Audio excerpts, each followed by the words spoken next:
Redefining. ഈ റീഡിഫൈനിങ്ങിന് ഒരു social impact ആണ്. റീഡിഫൈനിങ് വരുമ്പോൾ ഈ പറയുന്ന ആൾക്കാർക്ക് എന്തോ കുഴപ്പമുണ്ടെന്നാണ് കേൾക്കുന്നവർക്ക് തോന്നുന്നത്. എൻ്റെ ഒരു കാര്യം എന്താണെന്ന് വെച്ചാൽ പുതിയൊരു കാര്യം പറയുന്നുണ്ടാണ്. അപ്പൊ അവര് പഴയതിൽ രമിച്ച് ജീവിക്കുന്നത് കൊണ്ട് പുതിയതൊന്നും അവർക്ക് കേൾക്കണ്ട. കേരളം ഇപ്പോഴും സുന്ദരമായി ജീവിക്കുകയാണെന്ന് നമുക്ക് വെറുതെ സ്വപ്നം കാണാം, പറയാം. എപ്പോൾ വേണേലും തകർന്നു പോകാവുന്ന ആരോഗ്യം. ഇന്ന് സാധാരണ ഒരു മനുഷ്യന് കേരളത്തിൽ ചികിത്സിക്കാൻ പറ്റാത്ത സ്ഥിതിയിലേക്കാണ് കേരളം വളരുന്നത്. നമ്മളെന്താ മനസ്സിലാകാത്തത്?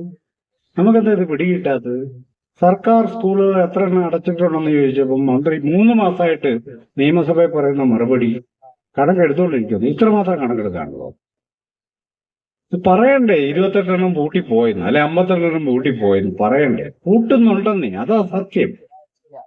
അപ്പൊ നമ്മളൊരു മിഥ്യക്കകത്താണ് നിൽക്കുന്നത്. ആ മിഥ്യയെ പൊലിപ്പിക്കുന്നതാണ് കേരള മോഡൽ ഡെവലപ്മെന്റിന്റെ വളരെ വലിയ സാധ്യതകൾ. ആ സാധ്യത ഇല്ലെന്ന് EMS തന്നെ അന്ന് പ്രഖ്യാപിച്ചൊരു കാര്യം. ഇന്ന് കേരളം നേരിടുന്ന പ്രതിസന്ധിയുടെ, സാമ്പത്തിക പ്രതിസന്ധിയുടെ വേരുകൾ കിടക്കുന്നത് കേരള മോഡൽ ഡെവലപ്മെന്റിലാണെന്നാണ് നമ്മൾ മനസ്സിലാക്കേണ്ട കാര്യം. കേരളം അസാധ്യമായൊരു സാമ്പത്തിക തകർച്ചയില്ല. നമ്മൾ വിചാരിക്കാൻ ലളിതമല്ലത്, ലളിതമല്ല. അപ്പൊ ഈ റീഡിഫൈനിങ്ങിന്റെയും റീഇമാജിനേഷന്റെയും കാലത്ത് അതിനെ പ്രതിരോധിക്കുന്നവർ ഭൂതകാലത്തിൽ എവിടെയോ സ്തംഭിച്ചു പോയ മനുഷ്യരാണ്. 70കളിൽ ജീവിക്കാം അവർക്ക്, പക്ഷെ 2026 ജീവിക്കാൻ പറ്റില്ല. ജീവിച്ച് അവർക്ക് തോന്നുന്നൊരു കാര്യം, പുതിയ തലമുറ പൊളിറ്റിക്കലല്ല, പുതിയ തലമുറ അനുസരണയില്ല, പുതിയ തലമുറ ശരിയല്ല, ഇതിങ്ങനെ തോന്നുക. അപ്പൊ പ്രേമിക്കുന്ന കാമുകൻ കാമുകിയെ കൂട്ടിക്കൊണ്ടുപോയിട്ട് കൊന്നുകളയുക. ഇനി കൊല്ലണ്ടെന്ന് വിചാരിക്കുന്ന കാമുകിയും കാമുകനും ബസ് സ്റ്റോപ്പിൽ സംസാരിച്ചിരുന്ന നാട്ടുകാരവരെ കൊല്ലുക. എത്ര പ്രാകൃതമായൊരു സ്ഥലമാണ് കേരളം നമ്മൾ അറിയേണ്ടത്. എന്നിട്ട് ഇത് വലിയ ആനക്കാര്യമാണ്. ഞങ്ങളെന്തോ പുരോഗമനകാരികളാണ്, ഞങ്ങൾ വിപ്ലവകാരികളാണ്, ഞങ്ങളിവിടെ വിപ്ലവം നടത്തുമെന്നൊക്കെ വിചാരിക്കുന്ന കുട്ടികളുണ്ട് നമുക്ക്. മുതിർന്നവരാരും അങ്ങനെ വിചാരിക്കുന്നില്ല, കാരണം അവർക്കറിയാൻ നടക്കില്ലാത്ത കാര്യമാണ്.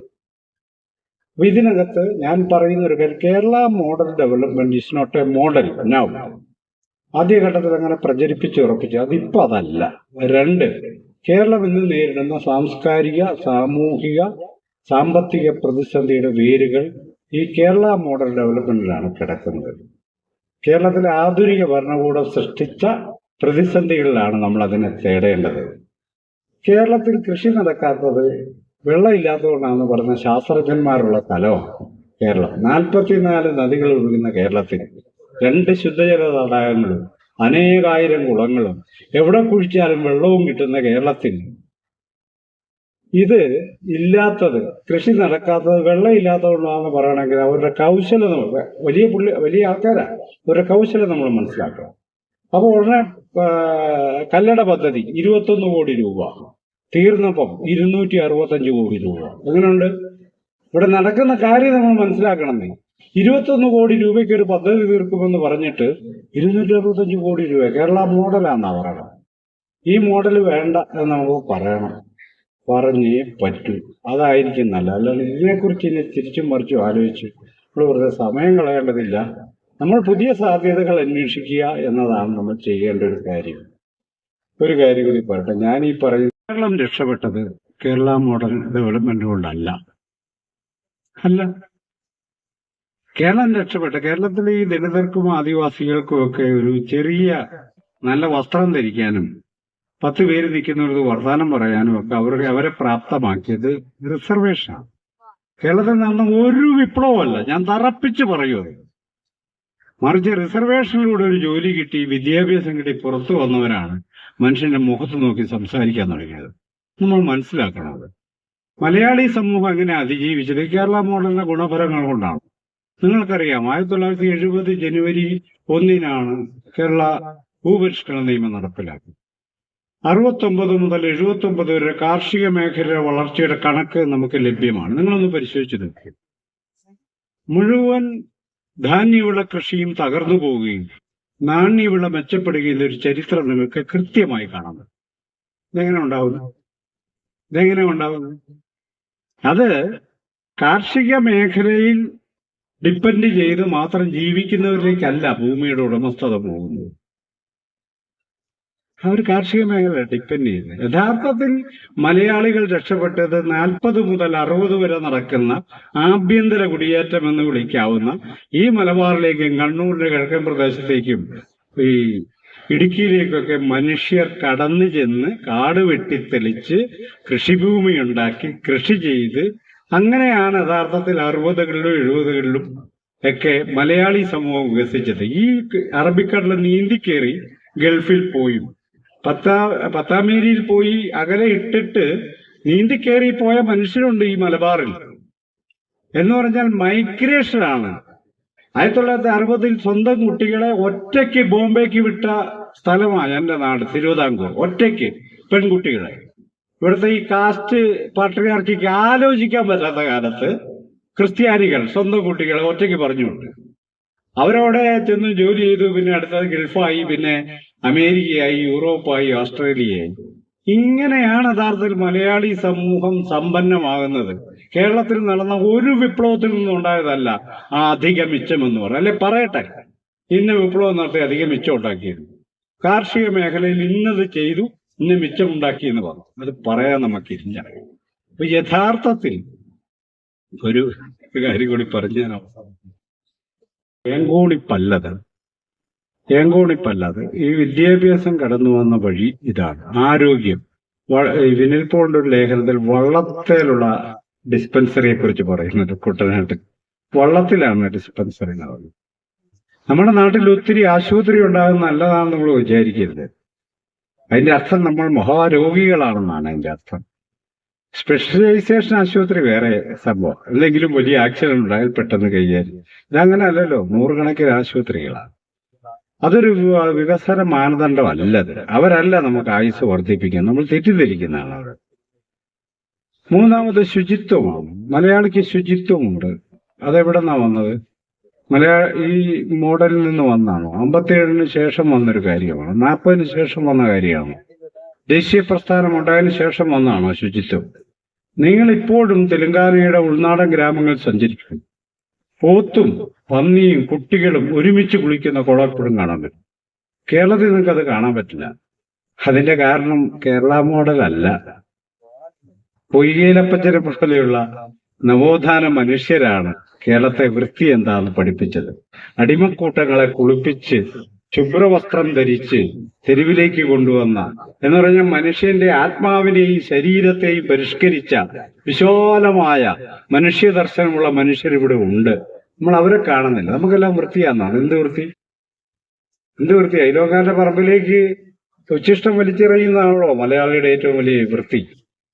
ഞാൻ പറയും, നമ്മുടെ വൃത്തി പോലും, നമ്മുടെ വിദ്യാഭ്യാസവും, നമ്മുടെ സാംസ്കാരികമായ പൊള്ളത്തരങ്ങളും ഒക്കെ അതിനൊരു ഹിസ്റ്ററിയുണ്ട്. അത് നമ്മൾ പരിശോധിക്കാതെ ഇതാണ് കേരള ഡെവലപ്മെന്റ് മോഡൽ എന്ന് പറയുന്നതിലാണ് ഒരു പ്രശ്നം കിടക്കുന്നത്. അതല്ല, കേരള മോഡൽ ഡെവലപ്മെന്റ് ഓൾറെഡി തകർന്നു പോയൊരു കാര്യമാണ്. അത് കെട്ടിപ്പൊക്കിയ സൗധങ്ങളെല്ലാം തകരുകയാണ്. ഇപ്പൊ ഈ കോളേജ്, ആർട്സ് കോളേജ്, പുതിയ വിദ്യാഭ്യാസ നയത്തിന്റെ അകത്തെ പരിശോധിച്ചാൽ ഇത് ഇസ് എ ഗെറ്റോ, ഇതൊരു കോളനിയാണ്. ഇവിടെ പഠിക്കുന്നവരാരും ലോകത്തിന്റെ നിറകിലേക്ക് പോകില്ല എന്ന് ഉറപ്പുവരുത്തുന്ന നയമാണ് അവർ പ്രഖ്യാപിച്ചത്. നിങ്ങളിവിടെ PhD-കാരാവാം, നിങ്ങൾ പഠിക്കുന്നവരാകാം, പക്ഷെ നിങ്ങൾ ഒരിക്കലും പുറത്തു പോകാതിരിക്കുന്ന വിധമുള്ള ഗെറ്റോ നിർമ്മാണമാണ് വിദ്യാഭ്യാസ മണ്ഡലത്തിൽ ഇപ്പോൾ നടക്കുന്നത്. നമ്മൾ മനസ്സിലാക്കുക. അപ്പോൾ ട്രഡീഷണൽ വിഭാഗങ്ങൾ എന്നാണ് ഒരു പള്ളിക്കൂടം ഉണ്ടാക്കിയത്? നമുക്ക് കൗതുകം പോലും തോന്നുന്നു. പക്ഷെ നിങ്ങൾക്കറിയാമോ, കേരളത്തിലെ വിദ്യാഭ്യാസ മേഖലയുടെ 89% കൈവശം വെച്ചിരിക്കുന്നത് ഞാൻ ഈ പറഞ്ഞ വിഭാഗങ്ങളാണ്. Government is a junior partner. അപ്പോ ഈ വിദ്യാഭ്യാസം എന്ന് പറയുന്നത് കേരളത്തിലെ എല്ലാവരും വിദ്യാഭ്യാസം ജയിച്ചേക്കാന്ന് വിചാരിച്ച് മിഷണറിമാർ വന്നല്ല. ബൈബിൾ കൂടി വായിച്ചോട്ടെ എന്ന് വിചാരിച്ചു തന്നെയാണ് വിദ്യാഭ്യാസം ചെയ്തത്. അങ്ങനെ ആത്മാക്കളെ രക്ഷിക്കാൻ വന്നവർക്ക് ഈ ആത്മാവില്ലാത്ത മനുഷ്യരെ കണ്ടതോടെ പള്ളിക്കൂടം തുടങ്ങുമായിരുന്നു. ആദ്യം അവർക്ക് ആത്മാവ് ഉണ്ടാക്കിയിട്ട് വേണം അവരെ മോചിപ്പിക്കാൻ. അവിടെ ആദ്യം പള്ളിക്കൂടം തുടങ്ങി. അപ്പൊ പഠിച്ചവര് കുറച്ചു പേര് ബൈബിൾ അല്ലാത്തതും വായിക്കാൻ തുടങ്ങി. അങ്ങനെയാണ് ഈ സാക്ഷരത, ജ്ഞാനം, ആധുനിക ജ്ഞാനം ഒക്കെ ഉണ്ടായത്. അതല്ലാതെ ഈ കേരളത്തിലെ ട്രഡീഷണൽ കാസ്റ്റ് അല്ല അതുണ്ടാക്കിയത്. നമ്മൾ സമ്മതിച്ചേ പറ്റത്തുള്ളൂ. തെളിവുണ്ട്, തെളിവുകൾ നമ്മുടെ മുന്നിൽ. നമ്മൾ ആ ദിശയിൽ അന്വേഷിക്കാത്തത് കൊണ്ടാണ്. മാത്രവുമല്ല, വിദ്യാഭ്യാസത്തെ നമ്മൾ മനസ്സിലാക്കിയത് മക്കളെല്ലാം പഠിച്ച് പണ്ഡിതരായിക്കോട്ടെ എന്ന് വിചാരിച്ചല്ല കേട്ടോ. തെറ്റിദ്ധരിക്കരുത് അതിന് ഡിഗ്നിറ്റിയുമായി ബന്ധിപ്പിച്ചിട്ടാണ് സമൂഹം കണ്ടിരുന്നത്. വിദ്യയുള്ളവന് സമൂഹം അംഗീകാരം കൊടുക്കുന്നു എന്നതാണ് പ്രചോദിപ്പിച്ചൊരു കാര്യം. എന്റെ അമ്മ എന്നോട് പറഞ്ഞിട്ടുണ്ട് ചെറുപ്പത്തിൽ, മോനെ നീ കച്ചവടം നടത്തി ഞാൻ ഗൾഫിന് പോകണമെന്ന് 80-ൽ പ്രീ ഡിഗ്രി ഒക്കെ തോറ്റ് നാട്ടിലെത്തുമ്പോ അമ്മയോട് പറഞ്ഞു ഗൾഫിൽ പോകണം, പൈസ ഉണ്ടാക്കണം. അപ്പൊ അമ്മ എന്നോട് പറയുന്നൊരു മറുപടിയാണ്, നീ ഗൾഫിൽ പോയോ അമേരിക്കയിലോ പോയോ പൈസ ഉണ്ടാക്കിയിട്ട് കാര്യമില്ല, നീ സർക്കാരിന്റെ 1 രൂപ ഒപ്പിട്ട് വാങ്ങണം, അതിനാണ് അന്തസ്സെന്നാണ്. ഈ സ്ത്രീ പള്ളിക്കൂടത്തിൽ പോകാത്ത എന്റെ അമ്മ എങ്ങനെയാണ് ഈ അന്തസ്സും വിദ്യാഭ്യാസം തമ്മിലുള്ള കാര്യം പഠിച്ചത്? എന്റെ ഒരമ്മയുടെ കാര്യമല്ല, കേരളത്തിലെ മുഴുവൻ അമ്മമാരും അങ്ങനെ ചിന്തിച്ചാണ് ഈ പള്ളിക്കൂടത്തിൽ നമ്മൾ പോകാൻ തുടങ്ങിയത്. അയ്യൻകാളിയോട് ചോദിച്ചു, നിങ്ങൾക്ക് എന്താ ആഗ്രഹം? 10 BA-ക്കാരെ വേണമെന്നാ പറഞ്ഞത്, അല്ലാണ്ട് 10 കലപ്പ വിടുന്നവരെ വേണമെന്ന് പറഞ്ഞിട്ടില്ല. നമ്മൾ മനസ്സിലാക്കണം, BA-ക്ക് പഠിക്കാൻ പോകുന്നതേ പിറ്റേ ദിവസം കണ്ടത്തിനിറങ്ങാനല്ല, കണ്ടത്തിലേക്ക് ഞങ്ങൾ വരികയില്ലെന്നായി പറയുന്ന കാര്യം. ഇങ്ങനെ ഒരു ഡിഗ്നിറ്റിയുടെ ഒരു ഫ്ലറിഷ്മെന്റ് ആണ് വിദ്യാഭ്യാസത്തെ വ്യാപകമാക്കിയത്. അയ്യങ്കാളി യുദ്ധം ചെയ്തതില്ല വിദ്യാഭ്യാസത്തിന് വേണ്ടി, സൗകര്യം കിട്ടുമ്പോൾ പഠിക്കാമെന്ന് വിചാരിച്ചാൽ പോരെ. അത് വിദ്യാഭ്യാസത്തിന് വേണ്ടിയുള്ള യുദ്ധമല്ല, ഡിഗ്നിറ്റിക്ക് വേണ്ടിയുള്ള യുദ്ധം. അതുകൊണ്ടാണ് അദ്ദേഹത്തിന് കൈയൊഴിയാൻ കഴിയാവുന്നത്. വലിയൊരു പ്രഭാഷണം ഉണ്ടായിരുന്നത്. അദ്ദേഹം പറഞ്ഞു, ചിലരെ നമ്മൾ അങ്ങനെ മാർക്ക് ചെയ്ത് നോക്കും, ഒരു ദളിതരുടെ ആളാണ്. ദളിതരുടെ കാര്യമൊന്നുമല്ല, കേരളത്തിന്റെ കാര്യമായി പറഞ്ഞത്.